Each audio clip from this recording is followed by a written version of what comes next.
All right, so we're back on the Reddit thread that I was looking at the other day. Actually, I got to record this video again because I think I deleted the first recording of it, but it's all good. So, yeah, let's take a look at what these people are saying. So this person right here says, I will never be able to pursue my dreams as it changes from time to time. And then this guy says, you're not alone, dude. I've never been able to maintain interest in anything for more than a month or two at maximum. It really makes it difficult to pursue your passion or do what you love when all the pleasure you get out of doing something vanishes shortly after you try pursuing it. I just think at least for like a person who's in a situation like that, they just haven't found it yet. What the advice that I would give to someone like that is to think about what they like to do most in their free time. Like if you had a whole day just to do whatever you want, what are you going to spend the most time doing? Like what do you enjoy really to do in your free time? And that's what I would advise this person to do. And figure out how you can make a living off of that, because there's going to be a way to do it. So that's what he should do. The first guy, it changes from time to time. He needs to find out exactly what it is he likes to do more than anything, and then go out and do that. Maybe I make it sound simple. It might not be that simple, but I think it's definitely doable. This person right here said student loans. So student loans made this person give up on their dreams. So I actually know a teacher from my high school that she's going to be paying off student loans for the rest of her life. And she was trying to get me to go to a school that was going to put me in debt. Like, I mean, I had to take out loans as well myself, but it wasn't a lot, especially because I left. So if I would have stood there all 4 years, this would have been my fourth year. I would have been in more debt, and I ended up leaving. So I avoided that stuff, which was good for me. But here's the thing. You cannot let that stop you. You cannot let that stop you. Like that's an excuse. That's an alibi. That's what you have to understand. Because you're letting what? A student money? Because that's what it is. Student loans is money. You're letting that stop you from getting between you and your dream. Like what? How does that make sense, man? How does that make sense? Because you're in too much debt. Any situation you're in, you can come back from. You can lose all your money you have, then you can earn it back. Like if you're deeply in debt, you can make it out of debt and you can become rich. Like that's not an excuse. This guy, he has a negative attitude about it. He has a wrong mindset about it. But he's probably just not doing anything to change. He's probably paying it off gradually, just like what everyone else does. You know, I mean, it's okay, I guess, if you really can't do anything right now in this current moment. Yeah, pay it off gradually, but work on earning more money. But here's the thing, don't be thinking about debt. Like Bob Proctor talks about this. He says if your goal is to get out of debt, I guarantee you'll probably be in debt till you die, because we become what we think about, and whatever we think about, you attract. So if he's thinking of debt, that's all he's going to maintain. So what he should do is just think of earning more money, and then that money can be put towards paying off the debt. That's what I did. I was working. I'll give you my situation. When I was working, the only reason I was staying at that job was because I was in debt. I think I was around, total I had like $12,000, bro, over my year and a half at that school, at that college that I went to. And ended up paying I was paying a good amount of it from that job. I was like putting almost all of it towards it, so I can get it out the way. I was like, man, I want to get this stuff off me, because this stuff is bad, you know. And I got a decent amount off, but then I really started to hate my job, and I wanted to do the YouTube stuff. And I said, man, I'm not about to focus on this debt, man. This stuff is gonna get paid off eventually, bro. Now, fortunately for me, you know, the stuff with the pandemic has delayed me having to pay that stuff, which is, hey, bro, that's one of the things I got, that I just lucked out in that situation. But even if I didn't, I mean, YouTube brings me money, so I can just pay it. You know, I would just be paying it. You know, right now I would just be paying it monthly, like one payment a month, just so they don't, you know, hound on me. And then I would, once I have like a lot of money, I would just literally just pay it off in one shot. So I ended up not staying at that job. I was supposed to stay for the entire year of 2019, ended up quitting in August. If I would have stayed the entire year to December, I would have been able to pay it all off at the rate that I was going. But I was like, nah, bro, let me just start on this YouTube stuff right now, because this is more important to me. So you cannot let them student loans, man, stop you, man. You don't want to end up like that teacher I mentioned, paying debt for the rest of her life. Well, another one of my teachers, he was trying to help me decide between Stony Brook and RIT, which is Rochester Institute of Technology. And I was confused. He was like, and at the time I wanted to do engineering. He was like, yeah, man, if you go to RIT, you know, it's a better degree as opposed to Stony Brook. I don't know, some stuff like that, man. He was saying, he was chatting, and this man was trying to get me to go to RIT low key. And I was like, man, I don't know. But the thing was, RIT was going to cost a lot more than Stony Brook would. And Stony Brook was expensive, but RIT was diesel. And I was like, man, I don't know if I could do that. Because imagine me, man. Imagine me. You guys know me. Imagine me going there, getting in way more debt than I was at Stony Brook. Nah, I couldn't do it. I couldn't do it, man. Ended up going to Stony Brook, which was better for me. So, yeah, bro. That's what I'm saying, man. These teachers out here, man, sometimes they don't always know the answers, man. They try to get you in debt, man. It's crazy. But the point is, he cannot let the debt or the loans stop him. That's an excuse. That's an excuse. This person says color blindness, wanted to be a commercial pilot. So that's actually one of the situations where there's not much you can do. Like, if you really have a physical limitation, like most of the limitations that we have are self-imposed. But when you really have a physical one, like let's say, like I cannot go to the NBA if I don't have any arms. That's just impossible.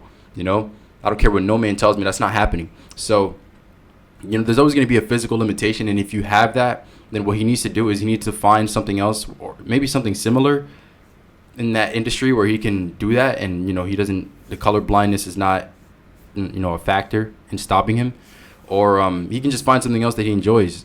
There's no way he just, his one desire, the only thing he ever wanted to do in life that he likes was I was about to say color blindness, being a commercial pilot. There's got to be something similar to planes that he can do that the color blindness will not affect him, right? That's what he should be looking for, because that physical limitation, if you really cannot, if they would never allow him to be a pilot because of it, then what can he do? Like, if I have no arms, I can't go to the NBA. As bad as I may want to, I can't. So that's one of the only, that and like a mental limitation. Like if, people have like some sort of mental illness, or like they were born with like a mental illness or something like that, where they can't think properly or whatever, they're not in possession of all their faculties, then that's another limitation that can be overcome though, because maybe not completely, but with the help of other people and having like a mastermind group of people that you can, work together with, that can be helped. That can be, I guess toned down a little bit, that mental limitation, as a physical one, is really not much you can do. That's the only situation where I'm gonna be like, man, yeah, you really cannot do that, man, and I would accept the fact that someone would tell me that, because it really, what can you do? You just got to find something else that you really like to do. But most of the limitations, they're not really limitations. But the stuff that you probably think is holding you back really isn't holding you back. It's yourself. It is a self-imposed limitation. People make up excuses and alibis. They say, oh, I can't do this because of this. But really they can. And they're just trying to come up with some reason why so they can justify it to themselves and feel more comfortable inside. I don't really get it. But I think that's how it works. So this guy says, and this is actually very, very tough. He said, spent 30 years working, saving, and investing in a dead-end job to get $450K in savings, and about to retire. 2008 hits, and I lose it all, and had to pull out the rest to live life off, so I missed the rebound. Yeah, that's tough, man. I mean, you cannot predict those things, man. I don't know what happened in 2008, because I was only 8 in that year. So I have no idea what he's talking about. I was 9 years old in 2008. So I don't know what he's talking about. But all I know is, bro, he put himself in a dead-end job. He literally describes it as a dead-end job. Why would you spend 30 years in a dead-end job?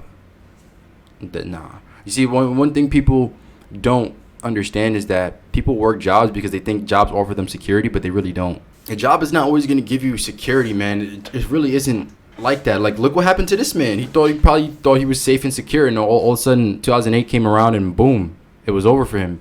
Now, I don't know how old he is, but he's definitely not too old to start fresh. You're never too old to start fresh, man.